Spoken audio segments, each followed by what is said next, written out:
नमस्कार, स्वागत है आपका एनवी न्यूज के इस खास कार्यक्रम अपनों उत्तराखंड में। आपके साथ मैं हूं पूजा परमार। चलिए खबरों की शुरुआत कर लेते हैं। मुख्यमंत्री पुष्कर सिंह धामी ने मंत्री हरक सिंह रावत की नाराजगी के संबंध में अपनी प्रतिक्रिया दी है।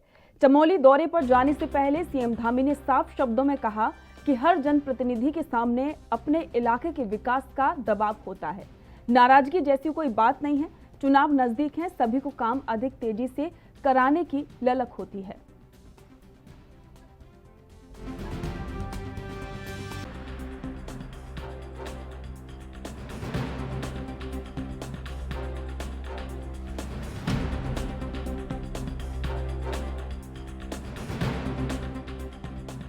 नहीं, कोई ऐसी बात नहीं सर, आपने अब तक जो फैसले लिए हैं, बहुत धाकड़ फैसले लिए हैं, क्या हरक सिंह रावत आपको प्रेशर में ले लेंगे इस बार?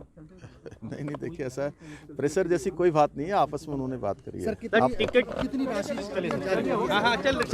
सरकार को असहज करने वाली स्थिति है सर, वैसे ही नहीं, सब लोग मिलकर देखिए, हम लोग शुरू से हर चीज में रास्ता निकालते आए, रास्ता निकालेंगे और आप लोगों के सबके सहयोग से सब लोग मिलकर हम लोग आगे बढ़ेंगे। सर, विपक्षी पार्टियां इसको मौके की तरह देख रही हैं।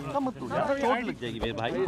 विपक्ष के पास कोई मुद्दा नहीं है, वो लोग अपने ही घर में इतने उलझे हुए हैं कि वो पहले अपने घर से बाहर निकले, वहाँ तय करें। नहीं, ऐसी परिवार की बात है, परिवार में कहा है। सर, चुनाव नजदीक आते आते वो इस तरह की पॉलिटिक्स करने लगते हैं, तो क्या सरकार को प्रेशर में लेने का तरीका है ये? नहीं, हम लोग सब लोग मिल बैठ के बात कर लेंगे। देखिए, हर आदमी को लगता है अपने अपने क्षेत्र में काम होना चाहिए, और चूंकि चुनाव नज़दीक है तो सभी को लगता है कि मेरे क्षेत्र में काम होना चाहिए। अगर कोई कह रहा है कि मेरे क्षेत्र में काम होना चाहिए तो निश्चित रूप से उस क्षेत्र का। उत्तराखंड कैबिनेट की बैठक में लिए गए फैसलों के बारे में जानकारी देते हुए शासकीय प्रवक्ता सुबोध उनियाल ने बताया कि उत्तराखंड इलेक्ट्रॉनिक मीडिया विज्ञापन नियमावली 2015 संशोधन प्रस्ताव को मंजूरी मिली है। उत्तराखंड चिकित्सा शिक्षा नियमावली 2021 संशोधन को मंजूरी दी गई। कोविड-19 की तीसरी लहर के तहत कार्यों के संपादन में अधिप्राप्ति नियमावली में छूट जारी रहेगी। उत्तराखंड राज्य निधि विज्ञान प्रयोगशाला और राजपत्रित तकनीकी समूह के सेवा नियमावली 2021 को मंजूरी दी गई है। आयकर विभाग द्वारा उत्तराखंड प्रदूषण नियंत्रण बोर्ड से वर्ष 2008 और 2009 से 2014 से 2015 तक के लिए किए गए ब्याज सहित कर को वापस करने हेतु चार्टर अकाउंटेंट की सेवा को मंजूरी दी गई है। इसके अलावा भी कई प्रस्तावों पर मुहर लगी।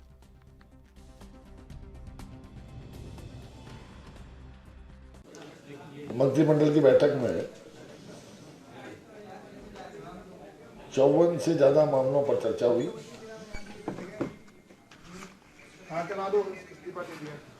जिसमें सबसे पहले जनरल बिपिन रावत और विधानसभा के पूर्व अध्यक्ष और वरिष्ठ भाजपा नेता पूर्व मंत्री 8 बार के विधायक हरवंश कपूर जी दोनों के निधन पर शोक प्रस्ताव और 2 मिनट के शोक के बाद मंत्रिमंडल की बैठक प्रारंभ हुई, जिसमें मैंने आपसे कहा कि 54 से ज़्यादा मुद्दों पर चर्चा हुई और कुछ मुद्दों पे मुख्यमंत्री जी को अधिकृत किया गया और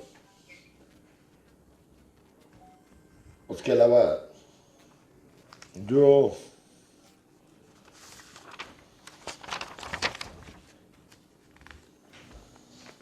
महत्वपूर्ण मुद्दों पर जो चर्चा हुई है उनमें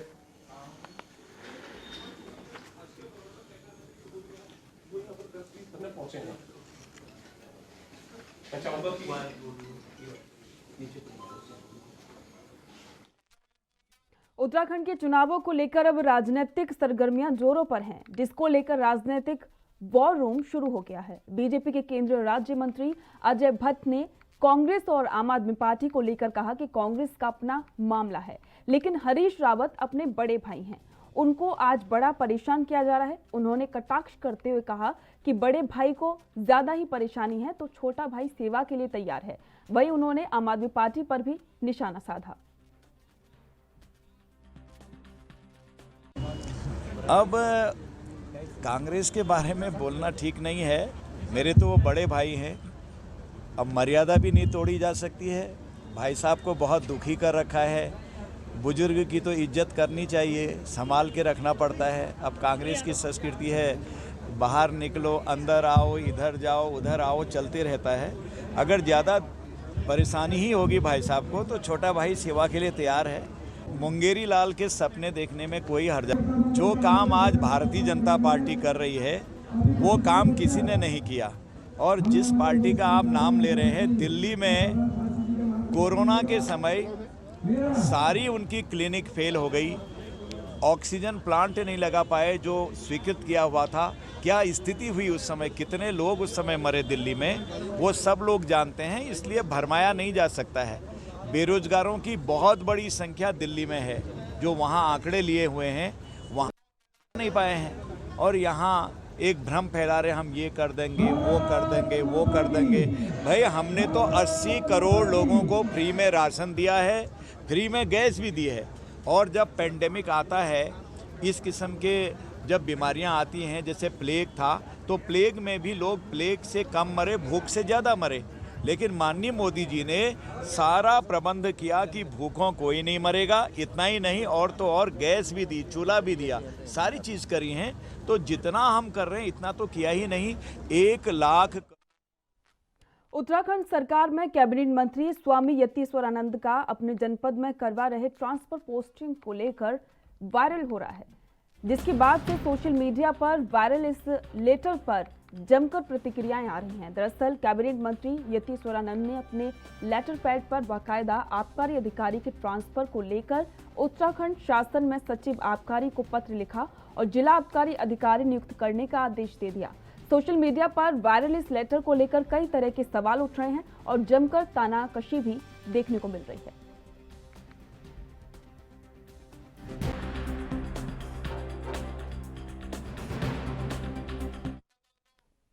वक्त हो गया ब्रेक का, जल्द लौटेंगे।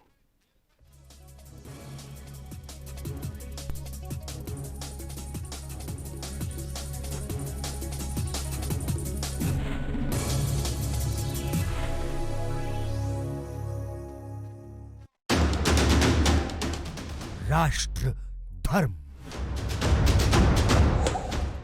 रात 8 बजे सिर्फ ANB न्यूज पर। 2025 में जब ये हमारा राज्य, जब ये 25 वर्ष का होगा, हम सबकी जिम्मेदारी है कि वो नंबर 1 का उत्तराखंड हो।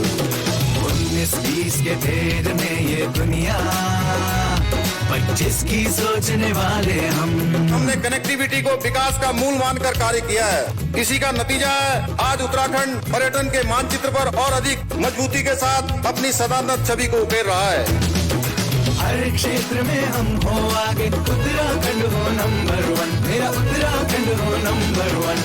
18,000 करोड़ से भी अधिक की विकास योजनाओं का लोकार्पण व शिलान्यास किया जा रहा है, जिसमें दिल्ली देहरादून एक्सप्रेस वे भी शामिल है। इस एक्सप्रेस वे के बनने से दिल्ली से देहरादून की दूरी मात्र 2 घंटे में पूरी की जाएगी। कुछ वर्ष पूर्व ऐसा सोचना भी अकल्पनीय सा लगता था।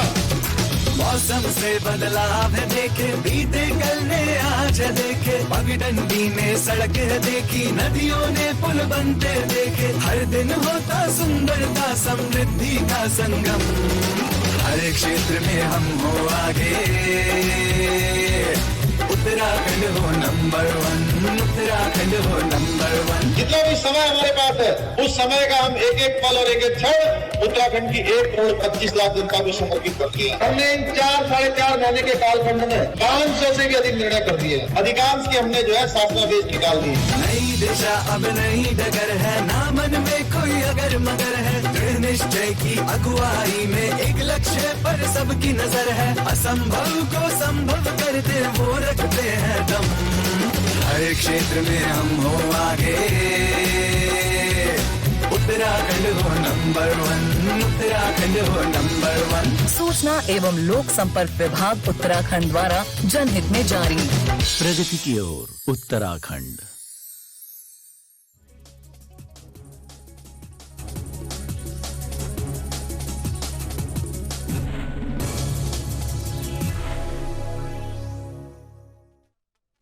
ब्रेक के बाद स्वागत है, बढ़ते अगली खबर की ओर। देश के पूर्व प्रधानमंत्री स्वर्गीय अटल बिहारी वाजपेयी की जयंती के अवसर पर दिनेशपुर के पुलीन बाबू चौक में कार्यक्रम आयोजित किया गया, जहां बीजेपी कार्यकर्ताओं ने उन्हें श्रद्धांजलि सुमन अर्पित किए। साथ ही इस शुभ अवसर पर प्रदेश सरकार की ओर से बंगाली बहुल क्षेत्र के सरकारी स्कूलों में बांग्ला भाषा पढ़ाई जाने की घोषणा की गई, जिसे लेकर बीजेपी कार्यकर्ताओं ने एक दूसरे को मिठाई खिलाकर खुशी जाहिर की। साथ ही मुख्यमंत्री पुष्कर सिंह धामी और शिक्षा मंत्री अरविंद पांडे का भी धन्यवाद किया।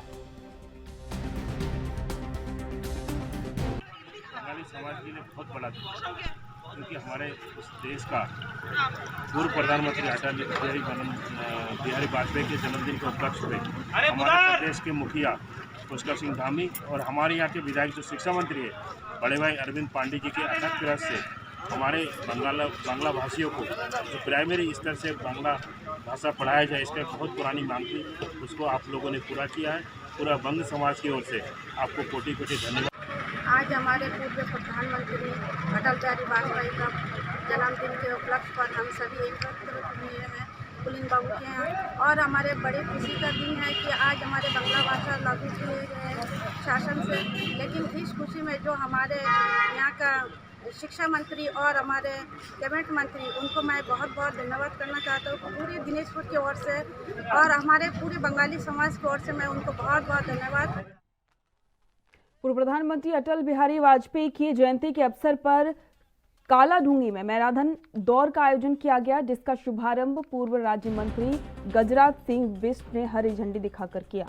बता दें कि मैराथन दौड़ के शुभारंभ के अवसर पर बीजेपी को 2 सीटों से 303 सीटों तक पहुंचाने में अटल बिहारी वाजपेयी के योगदान को भी याद किया गया। वहीं पूर्व दर्जा राज्य मंत्री गजराज बिष्ट का कहना है कि उत्तराखंड का निर्माण अटल बिहारी वाजपेयी के अटल इरादों के चलते हुआ, और आज देश के प्रधानमंत्री और राज्य के मुख्यमंत्री पुष्कर सिंह धामी इसे संवारने का काम कर रहे हैं।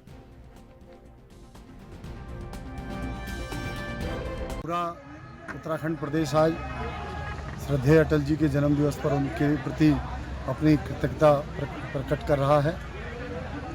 हम सभी युवा साथियों ने मिलकर यहाँ पर एक हाफ मैराथन का आयोजन किया माननीय अटल जी के जन्म दिवस पर, और आज लगभग 250 बच्चों ने इसमें भाग लिया। मैं समझता हूँ कि नशे के खिलाफ निश्चित रूप से इस प्रकार के आयोजन पूरे प्रदेश के अंदर होने चाहिए, जगह जगह पर होने चाहिए, और बालक बालिकाओं को इस ओर प्रेरित करना चाहिए कि वो खेलों के प्रति प्रेरणा लें और खेलों के प्रति उनका रुझान बढ़े, और इसी मकसद से आज हम सब ने। खबर शिवालिक नगर से, जहां अटल चौक पर नगर पालिका अध्यक्ष राजीव शर्मा ने भाजपा कार्यकर्ताओं के साथ अटल जयंती मनाई। नगर पालिका अध्यक्ष राजीव शर्मा ने जानकारी देते हुए बताया कि देश के पूर्व प्रधानमंत्री स्वर्गीय अटल बिहारी वाजपेयी जी की जयंती के अवसर पर उन्हें पुष्पांजलि अर्पित कर भाजपा कार्यकर्ताओं के द्वारा उनकी जयंती को मनाया गया।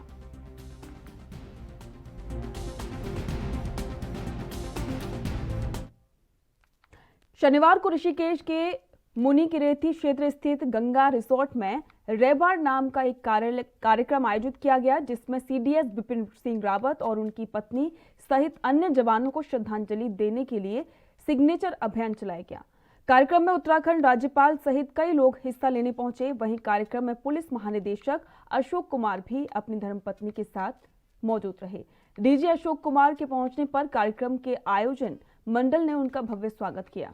और इसी के साथ में बात अगली खबर की करते हैं। अगली खबर हल्द्वानी से है, जहां पर हल्द्वानी के कालाडूंगी क्षेत्र के विभिन्न चर्चों में क्रिसमस को लेकर लोगों में जोश उत्साह का माहौल दिखाई दिया।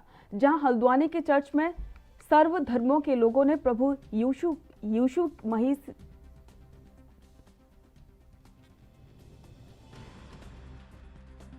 आपको बता दें कि कई प्रकार की प्रार्थना सभाएं आयोजित की गईं, तो वहीं चर्च में कोरोना गाइडलाइन के मद्देनजर लोगों ने प्रभु के दर्शन किए। बता दें कि क्रिसमस को लेकर हर वर्ग के लोगों में उत्साह का माहौल रहा, तो वहीं क्रिसमस को लेकर सभी छोटे बड़े वर्ग के लोगों में एक दूसरे को बधाइयां देने का दौर भी जारी रहा।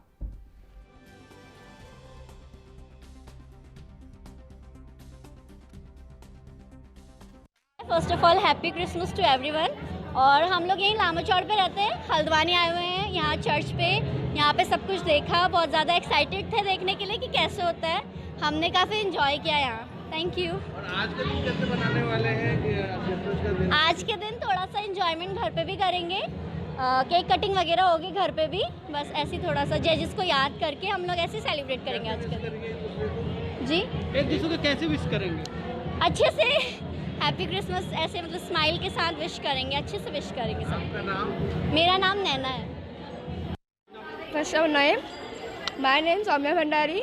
हम भी रामाचौर के ही हैं, हल्द्वानी के। हम लोग भी आज क्रिसमस में आए हैं चर्च में, और आज हम सेलिब्रेट करेंगे और जैसे इसको मिस करेंगे उनके में प्रेयर वेयर करेंगे और अपने कोचिंग में सेलिब्रेट करेंगे, एंजॉइंग करेंगे उसको, और बस इतना ही सेलिब्रेट करते हैं। आज फर्स्ट टाइम आई हूँ चर्च में, अच्छा लगा देख के चर्च को, जीसस क्राइस्ट को सब फोटो खींची हम लोगों ने, बस इतना ही। एक अलग माहौल रहता है एक चर्च में और एक भाईचारे का कहना संदेश देता है। बस ऐसे ही अलग अलग होता है और बस इतना ही। Okay, thank you.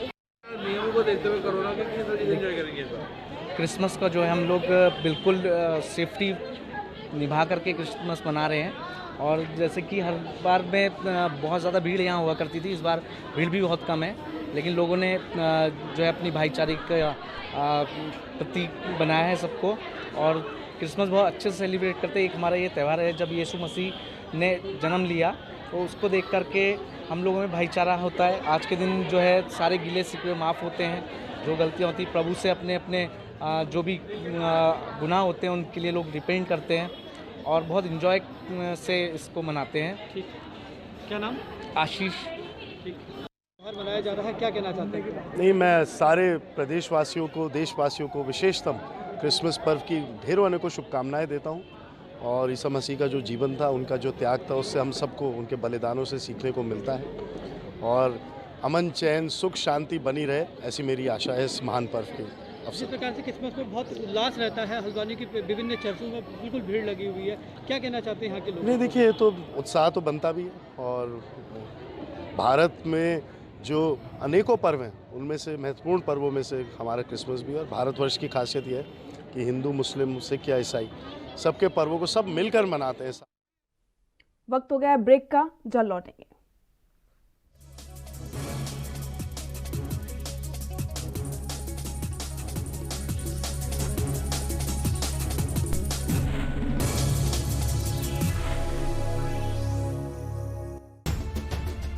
उत्तराखंड में सुगम हुई दुर्गम राहें, बेहतर कनेक्टिविटी ने बढ़ाई उत्तराखंड के विकास की रफ्तार।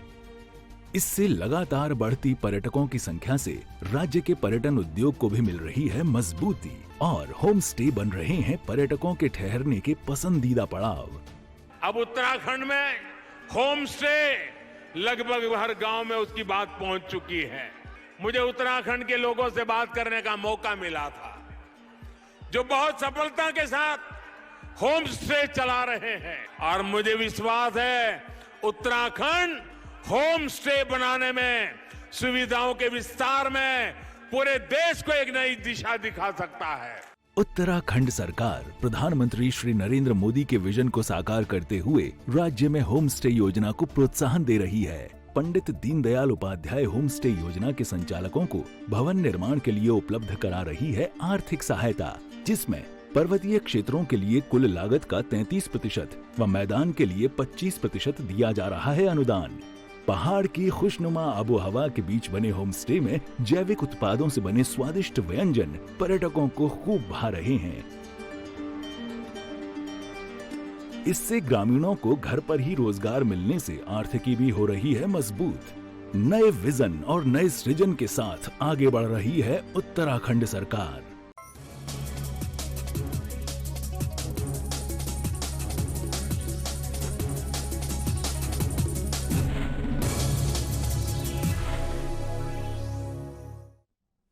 ब्रेक के बाद स्वागत है, बढ़ते अगली खबर की ओर।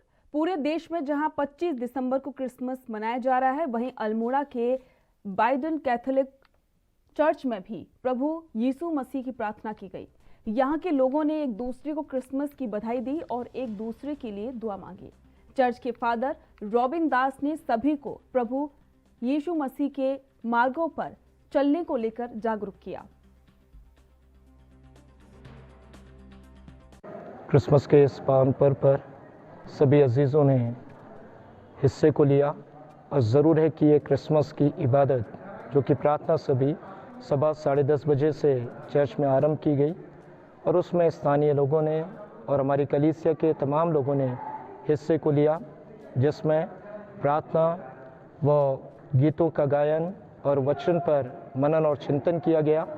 और ज़रूर है कि ये क्रिसमस की इबादत हम सब के लिए बेहद प्रार्थनाओं के साथ बरकत का बाइस बनी है। क्या मैसेज, क्या संदेश? ख़ास तौर पे जो संदेश का मजमून है वह है कि प्रभु यीशु मसीह के उस पद चिन्हों पर चलना जो उसने प्रेम का प्रगटीकरण किया, धार्मिकता को दिखाया, न्याय को दिखाया, उन तमाम चीज़ों पर चलने।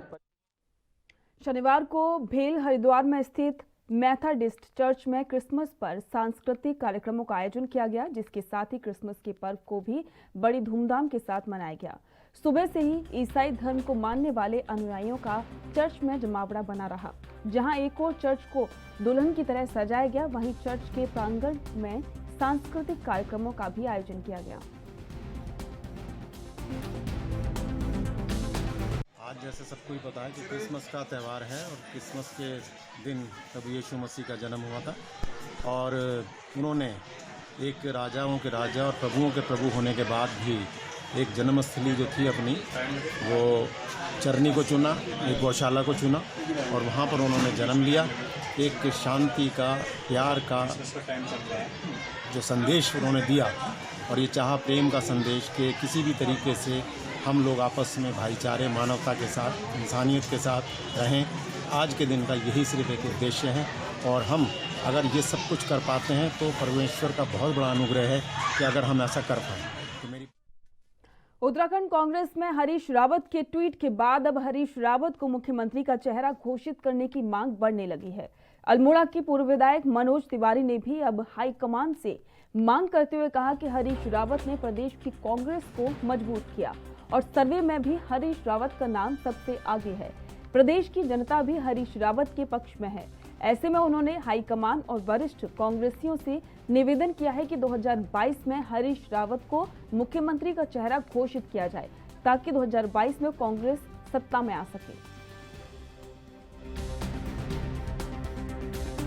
जब माननीय राव जी मुख्यमंत्री थे तो उन्होंने इस उत्तराखंड प्रदेश में कांग्रेस को भी मजबूत करने का काम किया और बहुत सारी विकास की योजनाओं को आगे बढ़ाने का भी काम किया। और आज जब 2022 के विधानसभा चुनाव में हम लोग जा रहे हैं और जनता जहाँ जहाँ हम जा रहे हैं, चाहे जनसभाओं के माध्यम से जा रहे हैं, चाहे अन्य चीज़ों के माध्यम से, जनता ने मन बना लिया है कि माननीय हरीश रावत जी को फिर सत्ता में लाना है और कांग्रेस की सरकार को सत्ता में लाना है। और आप सबके टीवी चैनलों के माध्यम से भी ये प्रकाशित हो चुका है कि जब मुख्यमंत्री का सर्वे होता है तो उसमें माननीय हरीश रावत जी प्रथम स्थान पे हैं। तो इससे स्पष्ट हो गया है कि जनता मन बना चुकी है कि हरीश रावत जी को फिर सत्ता सौंपने की। मेरा पार्टी के वरिष्ठ लोगों से अनुरोध है कि जो जनता के बीच रहने वाला व्यक्ति है, जो सर्वमान्य है और जो संगठन हमेशा कांग्रेस के प्रति समर्पित भाव से संगठन को सशक्त करने के लिए, मजबूत करने के लिए कार्य कर रहा है, तो मुझे लगता है कि ऐसे व्यक्ति को पार्टी नज़रअंदाज नहीं करेगी और उसके नेतृत्व में चुनाव लड़ने का काम करेगी और उसका फ़ायदा कांग्रेस पार्टी को होगा, कांग्रेस पार्टी के प्रत्याशी को भी होगा। और मुझे उम्मीद है कि पार्टी जनता की भावनाओं को समझते हुए, उसकी भावनाओं का आदर करते हुए, कांग्रेस के कार्यकर्ताओं की भावनाओं। और इसी के साथ अपनों उत्तराखंड में फिलहाल इतना ही। देखते रहिए एएनबी न्यूज़। नमस्कार।